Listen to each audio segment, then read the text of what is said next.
Yung team namin po. Kasi may option yan eh. May option yan, alam ko eh. Tinawag po kami nagbebenta at bumibili ng suka. Huwag po kayo magagalit. Pabayaan nyo na po. Okay lamang po yan. Kasi po kung sa dalaga, kaya po maraming dalaga nakikita ko yan. Ang gaganda pa. Kapag ang dalaga may asin, komplimento po yun. Ang team suka ay may asin. Yung kabila, sinusuka, umasim na. Umasim na. Isimplify na lamang po natin ang issue, mga kababayan. Gawin natin simple ang pinag-uusap. Iboboto nila yung team na silang may kagagawan kung bakit napakataas ng presyo ng lahat ng bilihin.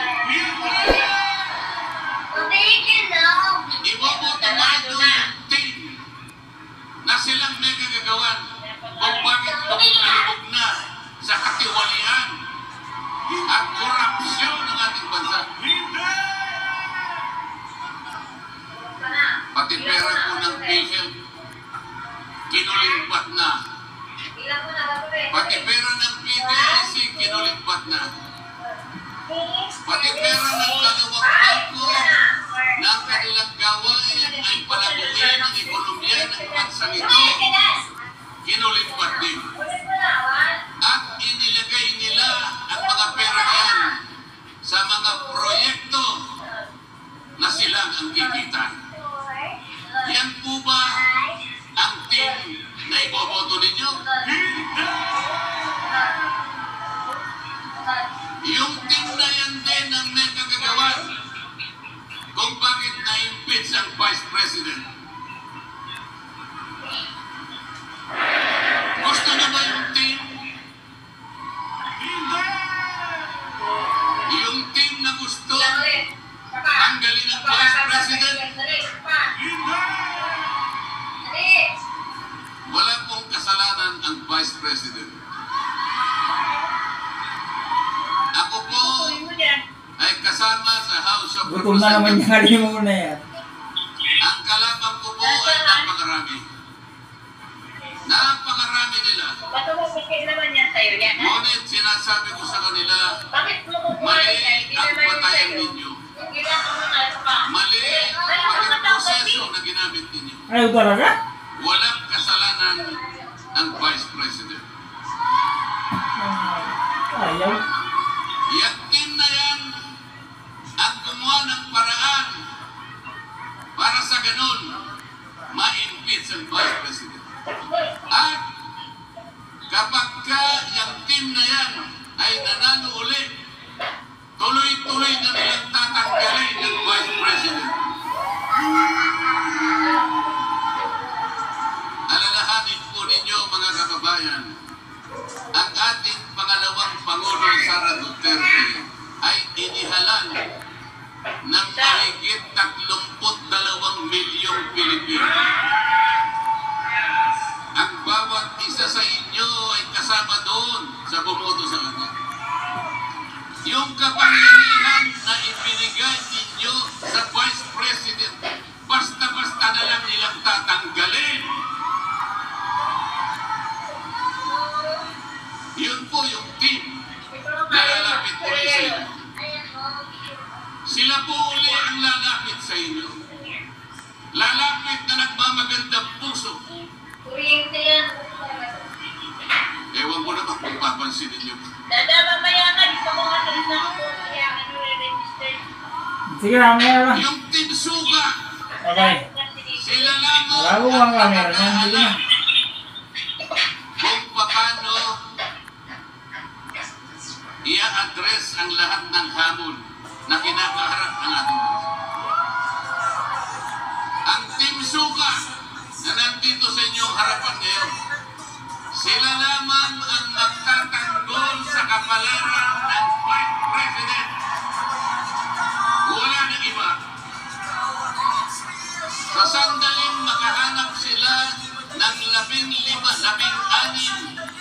labing-anim na senador sa susunod na Kongreso, sa susunod na Senado, matatanggal po ang ating Vice President.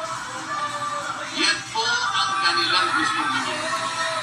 Kaya gusto po nila 12-0. 12-0 daw po. Walang mananalo isa man sa PDP laban. Yun ang kanilang gusto.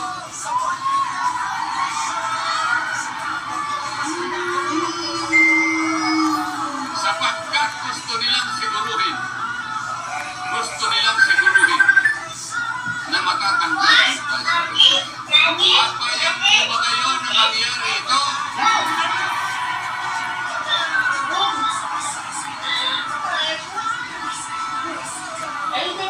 Ang PDP laban, sila lamang ang merong kakayahan ay pagtanggol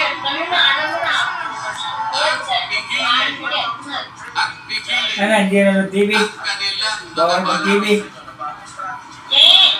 Mahalin po natin ang Pilipinas. Sakipin natin ang ating bansa.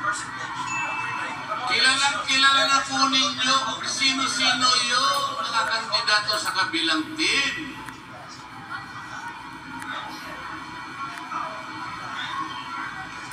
Kilala na po ninyo, di ba? Pabalik-balik na lang. Pabalik-balik. Yung karamihan sa kanila nakabalik na ilang beses. 2, 3, hanggang 4 na beses na nakabalik sa Senado. Ano ang kanilang mukha na iharap sa inyo? Anong mukha ang iharap sa inyo? Kailangan po ninyo silang tanong.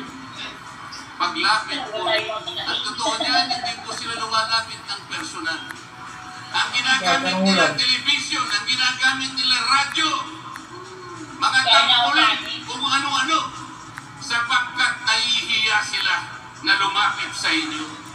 Sapagkat titingnan nyo sila sa kanilang mga mata, hindi sila makakatingin sa inyo. Ano ulam?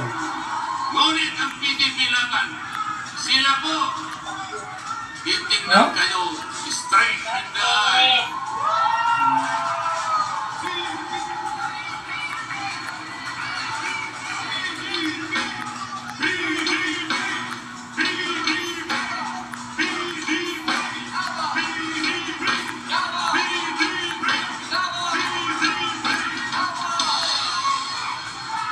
Speech o kanta?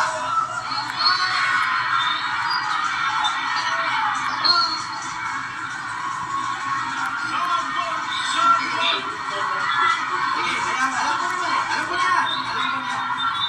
Kakantahan ko kayo dahil paborito ko kayong kantahan. Pero, pasilita ng konti. Okay lang? Okay lang. Gusto ko lang po magbubo sa inyo ng mga salungin. Psalms 19:12. Sino may alam? Teach us to number our days, O Lord, so that we may gain a heart of wisdom. Tagalogin po natin.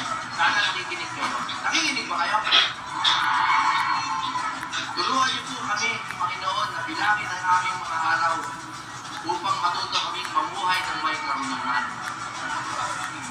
Alam niyo po ba na napakahalaga ng numero? Numbers are important. 72 days na lang po at eleksyon na. Ano po ibig sabihin nun? 72 days lang po. Senador na kaming lahat. Tutulungan niyo po kami. Alam niyo kung bakit importante yun? Alam niyo po kung bakit importante yung 72 days? Dahil in 93 days, June 2 na. Alam niyo po ba yung June 2? Sisimulan na daw po ang impeachment kay VP Sara.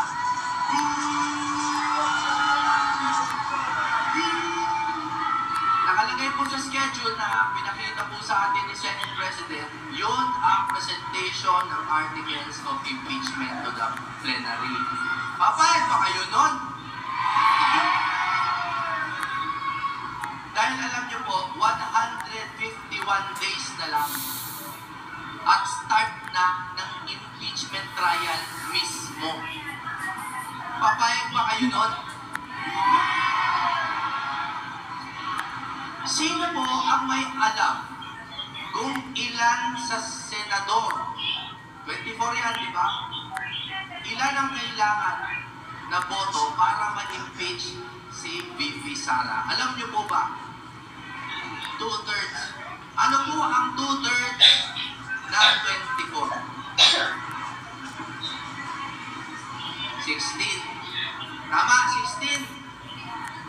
Ilan po ang natira sa 24 minus 16? 8.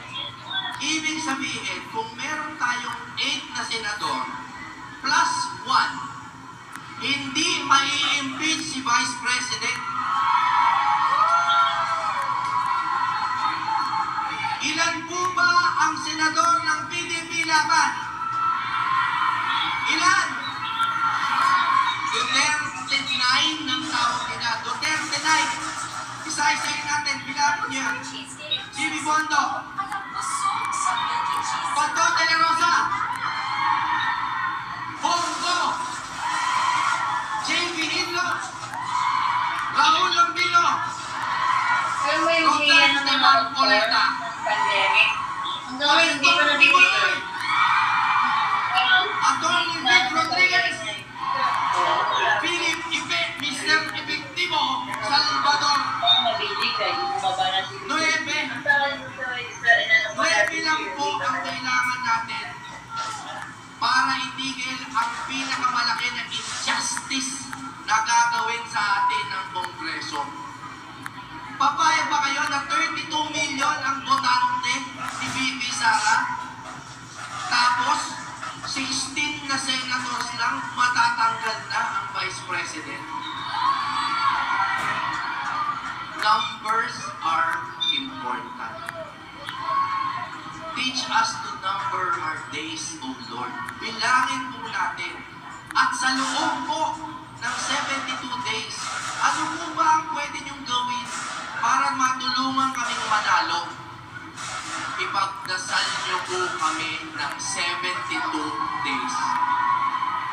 72 days po, maaari po ba tayong manalangin bilang isang katawan upang matigil na itong kabulastugan na ginagawa ng sarili nating pamahalaan sa atin? Ipagdasal niyo po kami. Bawal nakasando.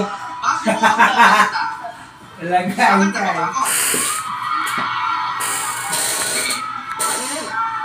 Alam niyo po, bago ako kumanta, marami po nagtatanong sa akin kung ano po ba yung mga bala kong ihain ng mga panukalang batas. Noong una po, napakadami kong pangarap. Pero ngayon, natuklasan ko po ang pinakamahalagang batas ay ang budget. Ang General Appropriations Act. Naiintindihan po ba natin lahat yan, yung batas na yan? Okay. Alam niyo po, sa Amerika, may nauuso ngayon yung DOGE, yung Department of Government Efficiency. Gusto niyo bang mapunta dito sa Pilipinas yan? Na meron tayong isang departamento na binabantayan ang budget kahit na nga mga mambabatas. Kasi meron tayong auditor. Kayo, nag-o-audit din kayo, di ba? Sino nag-o-audit sa Kongreso? Kami po, nabalitaan niyo ba ito? Kami ni Congressman Pantaleon Alvarez kasama ang iba pa, naghain po kami sa ombudsman ng kaso laban kay Speaker Martin Romualdez. Dahil po, doon sa falsification na naganap sa ating budget. Alam niyo yung mga blanco sa budget? May blanco? Alam niyo mo ba? Napadala ko sa kapagpuro ng bigas. Laman yung budget. Dala yung pinalim. Blanco, biglang nagkalaman. Ay, ilan pa kaya ang bigas na yan? Wala kayo bigas. Dumadaan sa kamay. Pakyan, di pa hintay pa nga ulit papa bago magpagiling at wala mo bubuhat. Pati yung pagpasa ng batas Wala na, busog na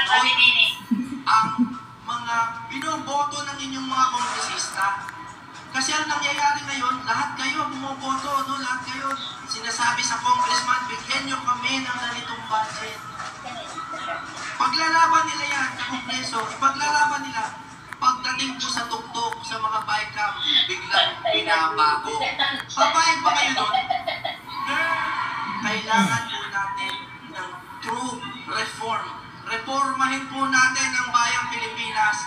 Baguhin natin ang kongreso. Kakanta na ba ako? Salamat po. Unang-una, magbibigay-pugay muna ako sa lahat ng mga kasamahan natin na sumabay ngayon sa rally na ito ngayong hapon na tinatawag natin ang ayusin natin ang Pilipinas rally. Unang-una, tawagin ko muna itong mga tao ito, kagaya ninyo. Sila andit dahil sa kanilang pagmamahal kay Pastor Apollo Kibuloy, dahil sa kanilang pagmamahal kay Pangulong Rodrigo Duterte, dahil sa kanilang pagmamahal kay Vice President Inday Sara Duterte, dahil sa kanilang pagmamahal sa buong senatorial slate ng PDP Laban. Itong mga tao na ito, wala itong tinatanggap na ayuda, ha?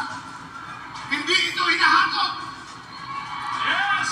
Walang akap, walang AX, walang tupad, pero merong pangarap na gaganda ang kinabukasan ng Pilipinas.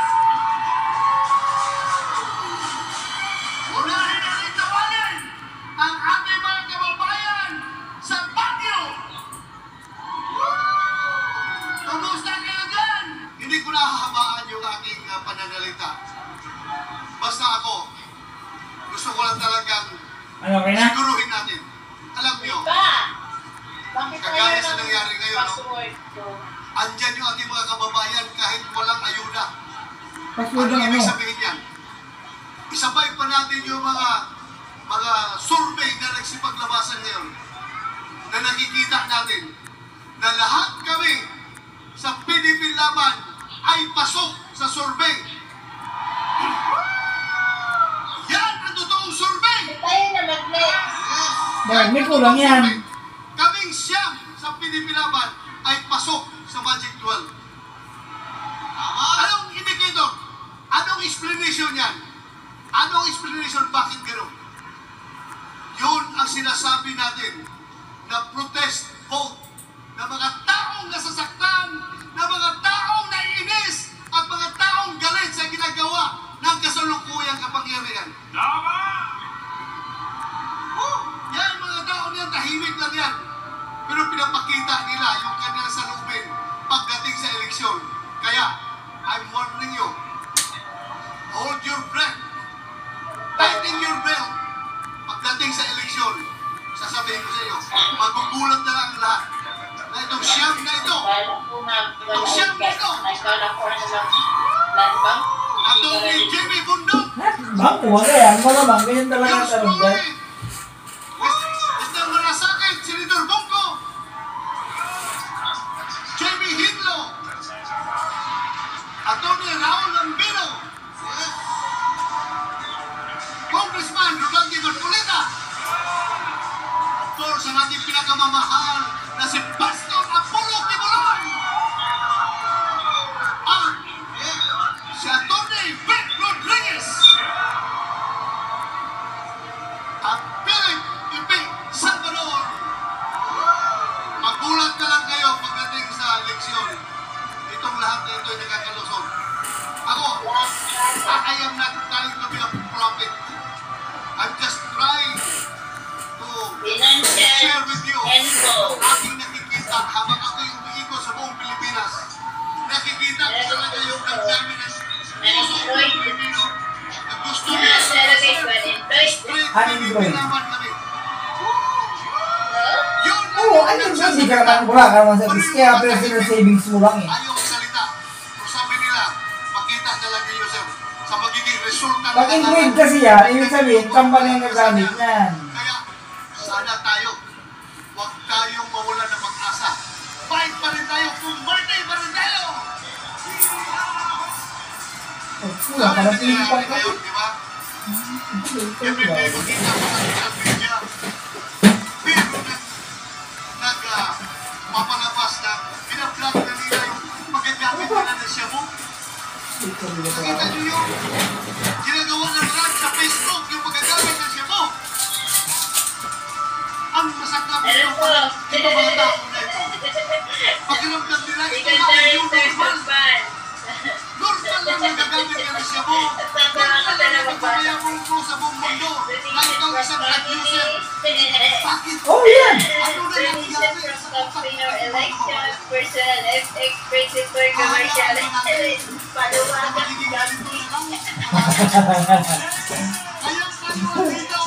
Ano ba yan? Sabi natin, ayusin natin ang ating bayan natin. Yan Allowance from other country.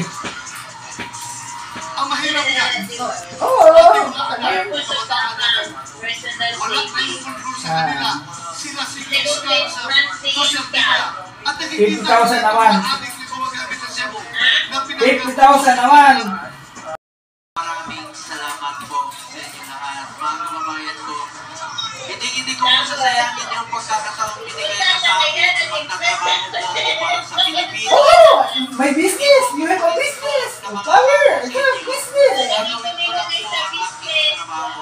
Oo lang, happy lang. Papanarin pagdating ng panahon, sipag, pagpapalasakin at pong servisyo po ang gagawin ko sa ating mga kababayang Pilipino po. Sa mga kapatid ko Muslim, sa mga ko sa inyo, mahal na mahal namin kayo sa Mindanao, walang diskriminasyon doon. Dito sa Laguna, napakarami pong Betra, hindi na yan. Because I have a business. Oh. sa Mabita, Binyan, Calamba, dito po mismo sa Calamba meron, Alaminos, Cabuyao, San Pedro, Santa Rosa, Calauan, Los Baños, San Pablo, Santa Maria, Nagcarlan, Pila, Pagsanghan, Rizal, Luisiana, Paite, at Tilio. Yan po ang mga super health centers. Ang mga Muslims, pwede mga anak dyan. Tingnan niyo po, Kahit kung magsabay yung dalawang padala ng pira, di sobra-sobra pa. Oh. Ito, ang mga Bautista, ang awal ng biyahe na anak sa tricycle sa jeep. Ngayon, meron na silang super health center. I wish po yan sa mga kapatid natin indigenous people. Tuwang-tuwa ang mayor. Tuwang-tuwa yung kapitan. Sabi nila, Sir, pakalanan namin sa iyo itong bata. Kasi bago ka dumating, pinanganak na. Balik ka rin. Pagtingin ko sa bata, Iba mo. babae. Sabi ko, paano mo pangalanan sa akin? Lalaki ako. Sabi niya, hindi problema yan. Pakalanan natin ito ng bongga. Ibig kong sabihin, nangyayari sa totoong buhay yung ginagawa ko. Kahit sa sulok ng Pilipinas, halos napuntahan ko na. Mula Amari hanggang Hulo. Lindol, sunog, putok ng vulkan, tulong sa mga mahirap, pinupuntahan ko yan. Dahil gusto kong ilapit ang serbisyo ng gobyerno sa ating mga kababayan. Chairman of course, nandito lang po ako. At magtatrabaho po ako para sa Pilipino. May mga organized by PDP, merong Region 5, merong Iloilo, at meron rin pong Davao, may sa Visayas rin po, at meron din po rito sa National Capital Region. Ako naman po, pinagsabay ko itong trabaho ko. Sa incumbent senator po kami, obligasyon po rin po kami na naimbitahan tayo sa mga inaugurasyon, mga proyektong na natulungan natin na may sulong. Inuuna ko talaga servisyo muna, inuuna ko muna trabaho bago kampanya. Talagang patuloy po akong pagsiservisyo sa ating mga kababayang Pilipino. Unahin ko muna yung pagsiservisyo. Wala ibang tatanggap yan, kundi ikaw lang. Hindi pwedeng iba. Senator, ano po reaction niyo sa nilabas na po na management trial? Ano ba po ba kami sa Ayan na, okay na. Ayan na, hintayin mo na lang. Ayoko pong magkomento. Nire-respeto natin ang desisyon ng leadership. No? 1 week. Kung pag-usapan yung impeachment, ayoko pong mag-komento dyan. Dapat po yung Tapos, magkano babayad by our leader. Depende kung magkano hihingin sa'yo. Not to comment. Dahil magiging impartial kami kasi once we Alam ko, as libre yan. court, magiging Oo. judge na po kami, magiging juror na po kami. Atay na lang po natin ano yung desisyon ng leadership ni President Jesus Godero. Basta at based on evidence yan. Kung walang ebidensya at wala, Pag may card ka na, pag may card ka na, i-activate mo yung card mo, dyan na rin yung cellphone mo. wala na. Importante dito, sumunod tayo sa proseso. Sumunod tayo sa proseso. Ano yung nag-judge Ano mo na yung card mo? at kailan kami dapat Pagpalit na ang password, dyan na rin lang. Once we convene, we are ready. Since yung nilagay na timeline, June 2, incumbent senator kami noon, we are ready. Ano ba? And